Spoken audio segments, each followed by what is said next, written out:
Now these things are both mad durable. The iPhone 6s Plus has aluminum 7000 and that new dual ion exchange glass. We've tested it, it was durable.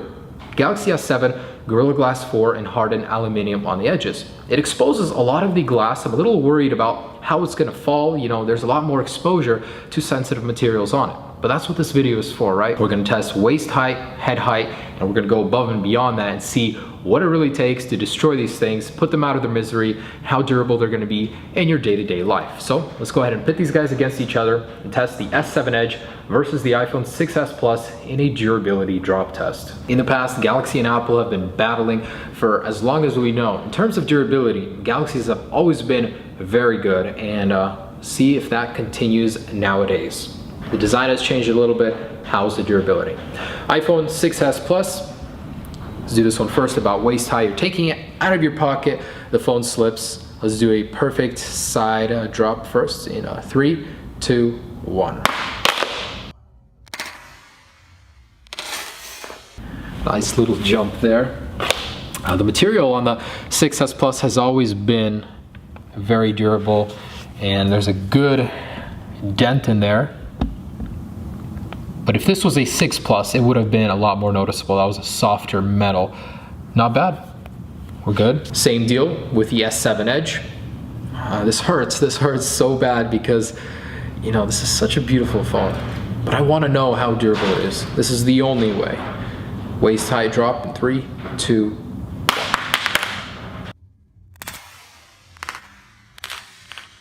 Wow. Some of the water lodged in there from the water test just jumped out, and it looks good. So I've always noticed that with Samsungs, they're more resilient to scratches and dents. It's almost as if the material used is a lot tougher, but it looks good, it works fine. Let's do the back. I'm not too worried about the 6s Plus because, you know, there's no glass on it, just the cover right here. Those do break once in a while if it lands right, but, you know, it's just, I don't know, worst you'll get is scratches. Waist height, rear impact, 3, 2, 1. Nothing to report, just little scuffs, and those aren't even that visible. Rear impact, 3, 2, 1.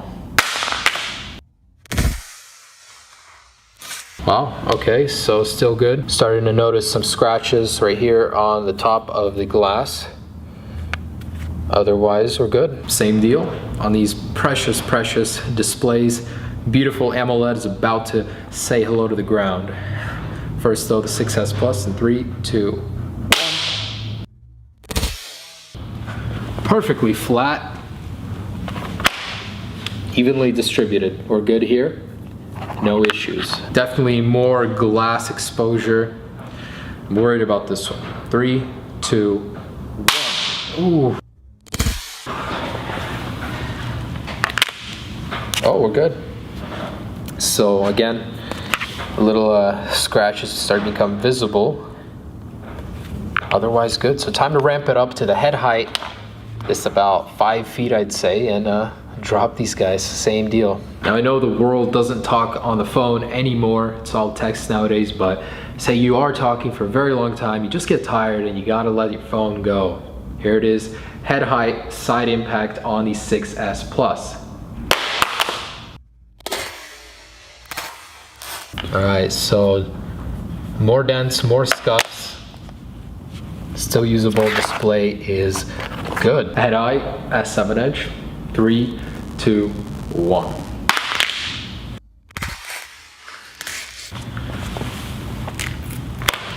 Oh, that was quite the impact too. So we're good. It's still looking incredibly clean for the amount of abuse it's taken. All right. Oh, wow. Okay, I spoke too soon. So there it is. The rear is cracked. Head height on the rear. You know, you have more glass on the phone, so there's a better chance that it will crack. But the important part is the front hasn't broke yet. Back impact, how much worse can it get? So head height here. So you're talking, and it falls. So 3, 2, 1. Activated some buttons right here. Camera has not broken. It's looking pretty good. Ooh, ouch. You know, look at that. spider webs everywhere. But it's actually surprisingly smooth. When the glass breaks, it doesn't jut out. It still holds in place very well. It's almost like safety glass. So, wow, face down. Can it take the impact? Let's see. Unfortunately, the Gorilla didn't protect this guy. Let's do the front-facing test now. And this is almost certainly gonna end in failure. So let's do the iPhone first. Too much anticipation here. All right, 3, 2, 1. Wow. Scratch, deep scratch in there. No crack, no crack. That's the best part. So at this point, looking good. Let's do the same to S7 Edge. Here we go. This is it. 3, 2, 1. Wow, there's no way that survived. Oh my goodness. You surprised me yet again, Samsung. Beautiful. So no cracks. The back is starting to jut out a little bit. But wow, still usable. This is the most normal drop test. You're not going to usually drop your phone above 5 feet. And at this point, 5 feet, the iPhone 6s Plus looks miles better than the S7 Edge. But the good news is the back plate is very cheap. You know, you can replace it for under $30. The front screen though, you know, those are expensive and both are doing great. In terms of scratches, let's turn these guys off and take a look. Both are looking great. The iPhone 6s Plus isn't as good at scratch resistance. I'm seeing a lot of scratches right here, up here, and I see none on this guy. So very impressive scratch resistant on the Gorilla Glass 4. Let's up this and do a 10-foot drop. 10 feet because tall people do exist. And a side impact, I'll try and land it on the side. It's kind of hard to do, but here we go. 3, 2, 1. So from 10 feet, your headphone jack is bent. It's gonna be very hard to put it in. Otherwise, not looking bad. The Galaxy S7 Edge, definitely worse for the wear, but this thing has a couple dents that are noticeable. Your headphone experience won't be as pleasant, but the display has survived, and that's the best part. So to the S7 Edge. 2, 1. Wow, so I think I see the battery, the shape of it start to emerge. Pretty soon it's gonna pop out here. But it's a survivor. Not looking too bad. The actual metal, the scuffing, but this glass back, yeah. This is 10 feet, iPhone 6s Plus. 3, 2, 1. Still alive. That's a solid thunk too. The S7 Edge, will it survive? I don't think so, but let's do the same deal. Face down, 10 feet, dropping in 3, 2, 1. Oh, yep, that's it. So we've got LCD bleeding in there.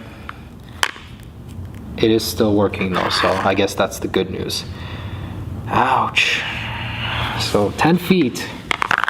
Which phone is going to survive the iPhone 6s Plus? We've tested it many times in the durability drop tests, and every single time it's impressed me with how durable it has been. Definitely 6s Plus is the one that's looking better here. So this is just to see naked phones, which one is going to survive, and both did great. You know, if you're not going to be dropping it from 10 feet, your phone will survive. It'll do just fine. Of course, this guy has the advantage of being water resistant, waterproof, and I don't think that can be topped. So let's see what it takes to completely destroy this guy and go up to 20 feet, drop both of them, see which one will survive. Dropping in 3, 2, 1.